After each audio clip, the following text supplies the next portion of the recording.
Hello friends, welcome to my channel daily current affairs. ఈరోజు మనం 10th March 2025 యొక్క current affairs చూద్దాం. First మనకి 10th మార్చ్ రోజు CISF రైజింగ్ డే అనమాట. So central industrial security force అనమాట. దీని యొక్క ఫౌండేషన్ డే ఎప్పుడు ఎస్టాబ్లిష్ చేశారు అంటే 10th మార్చ్ 1969 రోజున అనమాట. ఈసారి 56th రైజింగ్ డే. సో దీని యొక్క సెలబ్రేషన్స్ కనుక చూసుకున్నట్టయితే తక్కోలం తమిళనాడులో జరిగాయి అనమాట. నెక్స్ట్ మనకి హోమ్ మినిస్టర్ అయిన అమిత్ షా గారు సెంటినల్ మ్యాగజైన్ని లాంచ్ చేశారు దీని సందర్భంగా. So important. నెక్స్ట్ మనకి 58th టైగర్ రిజర్వ్గా మాధవ్ టైగర్ రిజర్వ్ని గుర్తించారు. So 58th tiger reserve Madhav tiger reserve. So ఇది ఇప్పుడు ఎక్కడుందో మనం తెలుసుకోవాలి. ఫస్ట్ మాధవ్ టైగర్ రిజర్వ్ అనేది మధ్యప్రదేశ్లోని శివపురి డిస్టిక్ చంబల్ రీజియన్లో గల ఒక టైగర్ రిజర్వ్ అనమాట. సో ఓవరాల్గా 58th కదా. సో మధ్యప్రదేశ్లో ఎన్నో tiger reserve? 9th tiger reserve అనమాట. మధ్యప్రదేశ్ నుంచి 9th టైగర్ రిజర్వ్, ఓవరాల్గా 58th. మళ్ళీ 57th ఏది? రాధాపాని టైగర్ రిజర్వ్, అది కూడా మధ్యప్రదేశ్ నుంచి. నెక్స్ట్ మనకి ఇది ఎన్ని హెక్టార్స్లో ఉంది అంటే 32,429 హెక్టార్స్లో ఈ టైగర్ రిజర్వ్ అనేది విస్తరించి ఉంది. 58th టైగర్ రిజర్వ్ చాలా ఇంపార్టెంట్. 57th రాధాపాని కదా. 56th ఏది మనకి? గురు ఘాసీదాస్ నేషనల్ పార్క్, ఇది మనకి ఛత్తీస్గఢ్. సో 56, 57, 58 ఈ 3 ఏంటి అంటే మనకి 2024, 2025లో గుర్తింపు పొందిన టైగర్ రిజర్వ్స్ అనమాట. సో మనకి ముందువి గుర్తు లేకున్నా ఈ 3 అయితే గుర్తుపెట్టుకోవాలి కంపల్సరీగా. నెక్స్ట్ మనకి మహారాష్ట్ర. సో మహారాష్ట్రలోని మిహాన్ ఏరియా ఆఫ్ నాగ్పూర్లో Patanjali mega food and herbal పార్క్ని ఇనాగరేట్ చేశారు. వన్ లైనర్ అండి. మహారాష్ట్రలో Patanjali mega food and herbal పార్క్ని ఇనాగరేట్ చేశారు. నెక్స్ట్ మనకి ఢిల్లీ గవర్నమెంట్ ఎలక్షన్స్ ప్రచారంలో భాగంగా ఒక స్కీమ్ని అనౌన్స్ చేసింది కదా. సో ఆ స్కీమ్ ఇప్పుడు లాంచ్ చేశారు. ఏంటి అది? మహిళా సమృద్ధి యోజన. మహిళా సమృద్ధి యోజనని ఢిల్లీ గవర్నమెంట్ అప్రూవ్ చేసింది. సో ఇది ఏంటి అంటే ప్రతి ఉమెన్కి ప్రతి నెల 2,500 అసిస్టెన్స్ అనేది ఇస్తారనమాట. నెక్స్ట్ మనకి మన AP Andhra Pradesh government self help groups ఉంటాయి కదా, స్వయం సమృద్ధి సహాయక్. సో అవి ఎస్ఐజీస్ ఒక 4 రికార్డ్స్ని సృష్టించాయి. సో 4 రికార్డ్స్, అందులో ఒకటి గిన్నిస్ రికార్డ్ ఉంది, 3 వరల్డ్ రికార్డ్స్ ఉన్నాయి. సో ఆ ఫస్ట్ మనకి గిన్నిస్ రికార్డ్ చాలా ఇంపార్టెంట్. ఆ గిన్నిస్ రికార్డు ఏ కేటగిరీలో వచ్చింది అంటే మోస్ట్ యూజర్స్ ఇన్ అండ్ ఈ business video lesson category. So అందరూ కలిసి ఒక దగ్గర కూర్చొని లెసన్స్ వింటారు కదా. సో అట్లా ఒక గిన్నిస్ రికార్డ్ని కల్పించింది ఎస్హెచ్సి గ్రూప్స్, సెల్ఫ్ హెల్ప్ గ్రూప్స్కి ఆంధ్రప్రదేశ్ నుంచి. చాలా ఇంపార్టెంట్, మన స్టేట్ ఎగ్జామ్స్లో అడగవచ్చు. నెక్స్ట్ మనకి ఉత్తరప్రదేశ్ గవర్నమెంట్ ఒక వ్యాక్సినేషన్ కోసం, అంటే వ్యాక్సినేషన్ని మానిటర్ చేయడం కోసం ఒక యాప్ని లాంచ్ చేసింది. అది ఏంటి అంటే rise app. So rise app కదా. సో దాని యొక్క ఫుల్ ఫామ్ ఒకసారి చూద్దాం. ర్యాపిడ్ ఇమ్యునైజేషన్ స్కిల్ ఎన్హాన్స్మెంట్ అనమాట. So UP government rise app ఎందుకోసము అంటే వ్యాక్సినేషన్ ఎలా జరుగుతుంది, ఎలా వేస్తున్నారు, కరెక్ట్గా వేస్తున్నారా లేదా అని మానిటర్ చేయడం కోసం. నెక్స్ట్ ఒక ఎక్సర్సైజ్ వార్తల్లో ఉంది, ఎక్సర్సైజ్ కన్జర్. ఇది మనకి 12th ఎడిషన్ అనమాట. జాయింట్ స్పెషల్ ఫోర్సెస్ అనమాట. సో ఏ కంట్రీస్ ఇందులో పార్టిసిపేట్ చేస్తాయి అంటే ఇండియా, కిర్గిస్తాన్ మధ్య జరిగే ఒక జాయింట్ ఎక్సర్సైజ్ ఏది అంటే కన్జర్ 12th ఎడిషన్. ఇది ఎప్పటి నుంచి ఎప్పటి వరకు జరుగుతుంది అంటే 10th మార్చ్ నుంచి 23rd మార్చ్ వరకు ఈ ఎక్సర్సైజ్ అనేది జరుగుతుంది. ఈసారి ఆతిథ్యం ఇస్తున్న దేశం ఏది అంటే కిర్గిస్తాన్లో జరుగుతుంది. So important. నెక్స్ట్ మనకి అస్త్రా మిసైల్స్ ఉంటాయి కదా. సో అస్త్రా MK3 మిసైల్స్ అనమాట. ఇవేంటి అంటే ఎయిర్ టు ఎయిర్ మిసైల్స్ అనమాట. సో అంటే గాలి నుంచి గాలిలోకి. సో అస్త్రా MK3 మిసైల్స్ని వాటిని రీనేమ్ చేస్తూ ఏ పేరు పెట్టారు అంటే గాండివా. సో మనకి మహాభారతంలో అర్జునుడి ధనస్సు పేరు కదా. సో గాండివా, దాని పేరు ఈ అస్త్రా M3కి రీనేమ్ చేశారనమాట. సో అస్త్రా మార్క్ 3 మిసైల్కి గాండివా అనే పేరు పెట్టారు. అర్జునుడి ధనస్సు పేరు గాండివం. సో ఈ గాండివాని ఎవరు డెవలప్ చేశారు అంటే DRDO డెవలప్ చేసింది.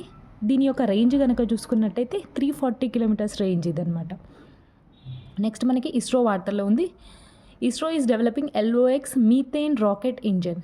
సో మీథేన్ ఫ్యూయల్ తోటి మీథేన్ రాకెట్ ఇంజన్ని డెవలప్ చేస్తుంది ఇస్రో. ఇది ఏంటి అంటే మనకి న్యూ జనరేషన్ GSLV ఇవి ఉంటాయి కదా. సో ఇప్పుడు ఎన్జిఎల్వి రాకెట్స్కి ఇది యూజ్ అవుతుంది అనమాట. సో ఎన్జిఎల్వి అంటే న్యూ జనరేషన్ లాంచ్ వెహికల్స్ ఉంటాయి కదా, సో వాటికి ఈ ఎల్ఓఎక్స్ మీథేన్ రాకెట్ ఇంజిన్ అనేది యూజ్ అవుతుంది. ఇస్రో ఎల్ఓఎక్స్ మీథేన్ ఇంజిన్ని డెవలప్ చేస్తుంది. నెక్స్ట్ మనకి ISRO successfully conducted test on SE-2000 semi cryogenic engine. So అటు క్రయోజెనిక్ కాదు, ఇటు నాన్ కాదు, సో సెమీ క్రయోజెనిక్ ఇంజన్ అనమాట. సో క్రయోజెనిక్ ఇంజన్ అంటే ఏంటి మనకి, సో మైనస్ డిగ్రీ సెల్సియస్లో వాటిని టెస్ట్ చేస్తారు. సో అది క్రయోజెనిక్. ఇప్పుడు ఇది semi cryogenic. So semi cryogenic engine. So మనకి క్రయోజెనిక్ అనగానే తమిళనాడు మహేంద్రగిరి హిల్స్లో ఇది బాగా ఉత్పత్తి అవుతుంది క్రయోజెనిక్ ఫ్యూయల్. సో ఇదేంటిది ఇప్పుడు SE-2000 అనేది సెమీ క్రయోజెనిక్ ఇంజన్. ఇస్రో దీన్ని సక్సెస్ఫుల్గా కండక్ట్ చేసింది. నెక్స్ట్ మనకి నిన్ననే చూసాం కదా ICC ఛాంపియన్స్ ట్రోఫీ 2025. సో మన ఇండియా ఓన్ అయింది, హ్యాపీ. సో ఇండియా మనకి థర్డ్ టైటిల్ని సొంతం చేసుకుంది అనమాట. సో ఇండియా వర్సెస్ న్యూజిలాండ్ మ్యాచ్లో 4 వికెట్స్ తేడాతో ఇండియా గెలుపొందింది ICC ఛాంపియన్స్ ట్రోఫీ. సో ఈ ICC ఛాంపియన్స్ ట్రోఫీ అనేది 9th ఎడిషన్ అనమాట. సో ఇందులో హోస్ట్ కంట్రీస్ కనుక చూసుకున్నట్టయితే పాకిస్తాన్ ఇంకా దుబాయ్ అనమాట. కానీ ఇండియా మ్యాచెస్ అన్నీ కూడా దుబాయ్లో ఆడింది, పాకిస్తాన్లో ఆడలేదు. హోస్ట్ మాత్రం పాకిస్తాన్ అండ్ దుబాయ్. సో నిన్న జరిగిన ఫైనల్ మ్యాచ్ మనకి దుబాయ్ ఇంటర్నేషనల్ స్టేడియం UAEలో జరిగింది. నెక్స్ట్ మనకి ఇది థర్డ్ టైటిల్ కదా. సో ఫస్ట్ సెకండ్ ఒకసారి చూద్దాం. ఫస్ట్ టైటిల్ మనకి 2002లో ఇండియా అండ్ శ్రీలంక సంయుక్తంగా గెలుచుకున్నారు. సౌరవ్ గంగూలీ కెప్టెన్ ఆధ్వర్యంలో ఇది మనకి గెలుచుకున్నారు.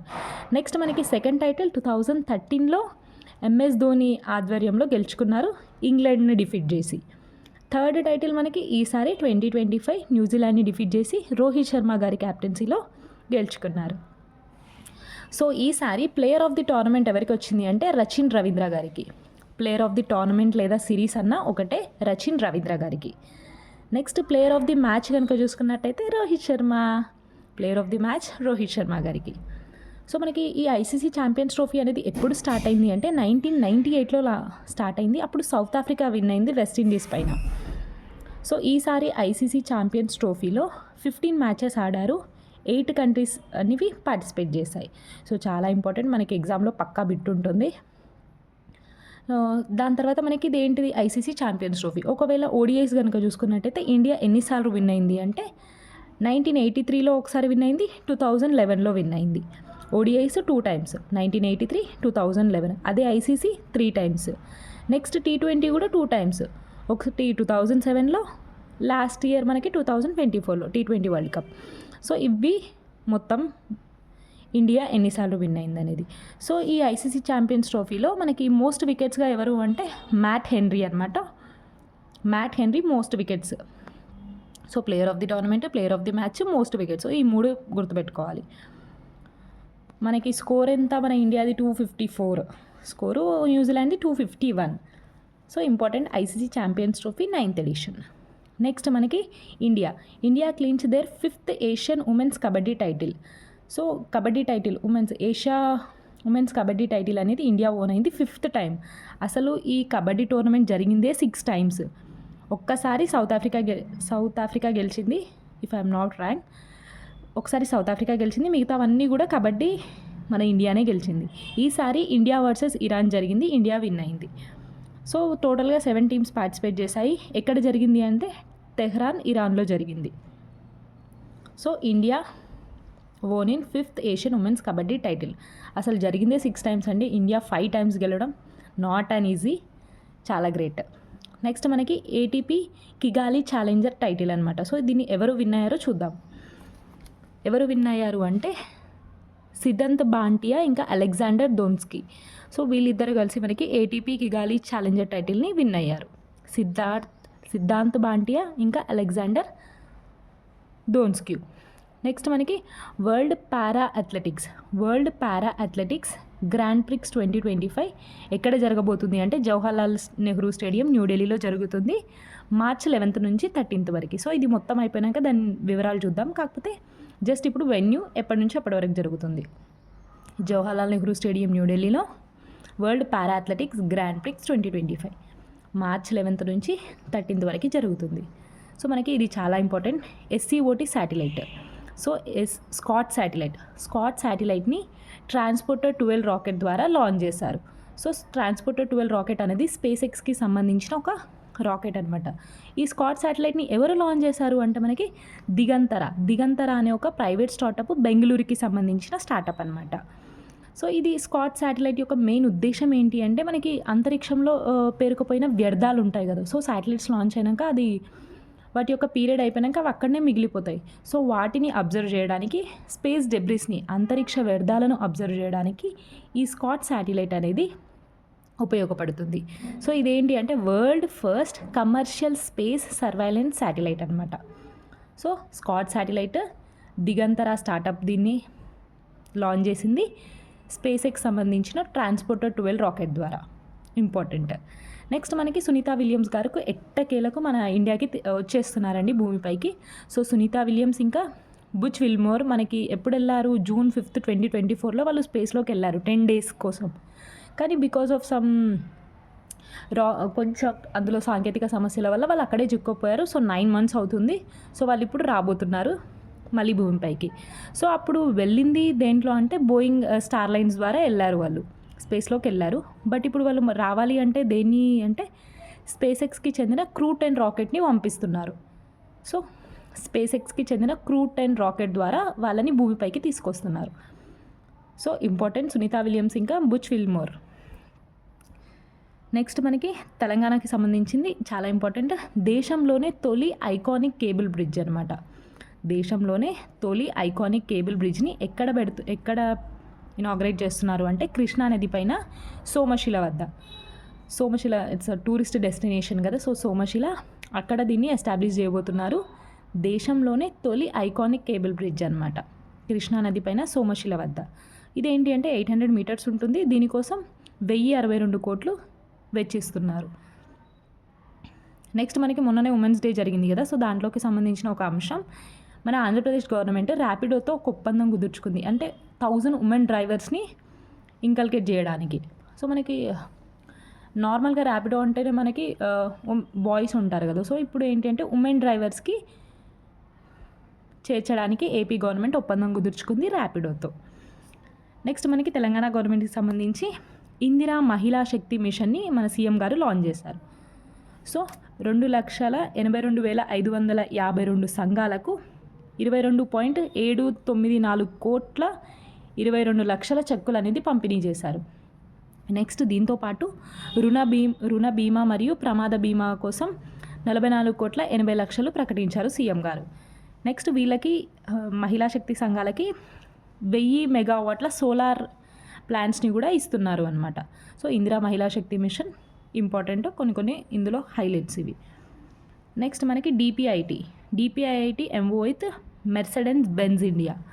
So DPIIT department of promotion of industries and internal trade, ఇది ఎవరితో ఒప్పందం కుదుర్చుకుంది అంటే జర్మనీకి చెందిన సంస్థ మెర్కండీస్ బెంజ్ ఇండియా. దేనికోసము అంటే to boost manufacturing and road safety. So road safety ఇంకా మ్యానుఫ్యాక్చరింగ్లో ఒప్పందం కుదుర్చుకున్నాయి. నెక్స్ట్ మనకి Federal Bank. So one of the private bank Federal Bank appoints Vidya Balan as a brand ambassador. So మనకి హీరోయిన్ అయిన విద్యా బాలన్ గారిని బ్రాండ్ అంబాసిడర్గా ఫెడరల్ బ్యాంక్ అపాయింట్ చేసింది. నెక్స్ట్ మనకి జిఎస్టీ కౌన్సిల్. సో మొన్ననే చూసాం మనకి కౌన్సిల్ ఆఫ్ మినిస్టర్స్ని అనౌన్స్ చేశారు అని, గ్రూప్ ఆఫ్ మినిస్టర్స్ని. సో మనకి రెవెన్యూ అనాలిసిస్ పైన. సో దాంట్లో భాగంగానే ఇంకొకటి కూడా అనమాట. So GST council constituted group of minister to examine the levy of natural calamities cess. ఒక పర్టికులర్ స్టేట్ సెస్ని అంటే న్యాచురల్ కెలామిటీస్ సెస్ని ఇంపోజ్ చేస్తే వచ్చే కాన్స్ ఏంటి, ప్రోస్ ఏంటి అని డిస్కస్ చేయడానికి ఈ గ్రూప్ ఆఫ్ మినిస్టర్స్ని అపాయింట్ చేశారు. సో సెస్ అంటే ఏంటిది? Tax on tax. అంటే ఏదైనా స్పెసిఫిక్ పర్పస్ కోసము గవర్నమెంట్ ట్యాక్స్ వేస్తుంది, అదే సెస్. సో సెస్ అనేది ఏంటి? ఫర్ ఎగ్జాంపుల్ మనకి స్వచ్ఛ భారత్ సెస్ ఉంటుంది. సో అలా అనమాట. So it's an tax on tax అనమాట. సో దీన్ని ఎగ్జామిన్ చేయడానికి జిఎస్టీ కౌన్సిల్ ఒక గ్రూప్ ఆఫ్ మినిస్టర్స్ని అపాయింట్ చేసింది. సో దీనికి హెడ్గా ఎవరున్నారు అంటే మనకి సురేష్ ఖన్నా గారు ఉన్నారు, యూపీ ఫైనాన్స్ మినిస్టర్ అంట. నెక్స్ట్ మనకి bank of Baroda. So bank of Baroda launches first ever savings accounts for women NRIs. So మనకి నాన్ రెసిడెంట్స్ ఇండియన్స్ ఉంటారు కదా, అందులో కూడా ఉమెన్ ఎన్ఆర్ఐస్ కోసం ఒక సేవింగ్స్ అకౌంట్స్ని బ్యాంక్ ఆఫ్ బరోడా లాంచ్ చేసింది. సో ఇది మనకి ఇంపార్టెంట్ అని చెప్పలేము కానీ బ్యాంకింగ్ ఎగ్జామ్స్ వాళ్ళకి బాగా యూజ్ అవుతుంది ఇది. నెక్స్ట్ మనకి ICMR so Indian council of medical research ఒకటి లాంచ్ చేసింది. ఏంటి అంటే patent filing support initiative. So ఎందుకు అంటే ఇన్నోవేషన్, సో మనకి మెడికల్ రంగంలో ఇన్నోవేషన్స్కి కోసం పేటెంట్ ఫైలింగ్ సపోర్ట్ ఇనిషియేటివ్ని లాంచ్ చేసింది. దాని పేరు ఏంటి అంటే దాని పేరు ఏంటిది మిత్ర అనేది ఏంటి, ఒక పేటెంట్ ఫైలింగ్ సపోర్టింగ్ ఇనిషియేటివ్ అనమాట. సో ఇది ఎవరి గైడెన్స్లో దీన్ని ఐసీఎంఆర్ లాంచ్ చేసింది అంటే నీతి ఆయోగ్, ఇంకా డిపిఐటి డిపార్ట్మెంట్ ఆఫ్ ఇండస్ట్రీస్, ఇంకోటి DOP so department of pharmaceuticals. So మనకి ఇవన్నీ సంస్థలు ఇందులో ఇన్వాల్వ్ అయ్యాయి ఉన్నాయి కాబట్టి సో ఇది ఇంపార్టెంట్ అవుతుంది. ICMR launches patent filing support initiative, దాని పేరు మిత్ర. ఎవరి ఆధ్వర్యంలో అంటే నీతి ఆయోగ్, డిపిఐటి, ఇంకా డిఓపి. నెక్స్ట్ మనకి India and Ireland to set up joint panel on economic crisis. So economic issues పైన ఒక జాయింట్ ప్యానెల్ని ఏర్పాటు చేసుకుంది ఇండియా ఇంకా ఐర్లాండ్. సో మనకి ఎగ్జామ్లో రావచ్చు. సో ఇండియన్ గవర్నమెంట్ ఏ దేశంతో కలిసి ఎకనామిక్స్ ఇష్యూస్ పైన ఒక జాయింట్ ప్యానెల్ని ఎస్టాబ్లిష్ చేసింది అంటే ఐర్లాండ్. నెక్స్ట్ ఒక ఎక్సర్సైజ్ వార్తల్లో ఉంది, ఎక్సర్సైజ్ సెక్యూరిటీ బెల్ట్ 2025. సో ఇది ఎవరు నిర్వహిస్తున్నారు అంటే రష్యా నిర్వహిస్తుంది, చైనా ఇంకా ఇరాన్ కూడా పార్టిసిపేట్ చేస్తాయి. ఎక్కడ దీన్ని నిర్వహిస్తున్నారు అంటే ఇండియన్ ఓషన్ ప్రాంతంలో, ఎక్సర్సైజ్ సెక్యూరిటీ బెల్ట్.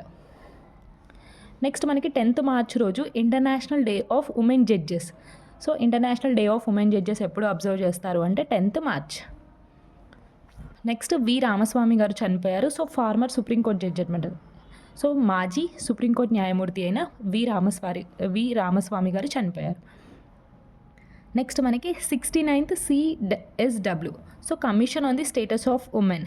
సో ఇదొక సెషన్ అనమాట. సో ఎక్కడ జరుగుతుంది అంటే యుఎన్ హెడ్ క్వార్టర్ అయిన న్యూయార్క్లో ఇది జరుగుతుంది. So 69th CSW session.